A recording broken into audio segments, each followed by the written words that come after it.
thảo cú tao yo sai ha cú lu nhó cho Appleton no.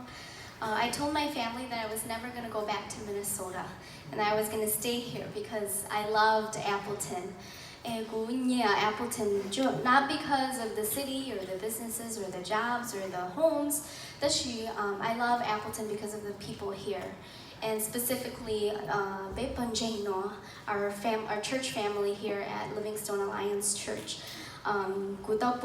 We have something very special here and a bond and a support that we have for one another that has been given to us by the Lord. Throughout the years,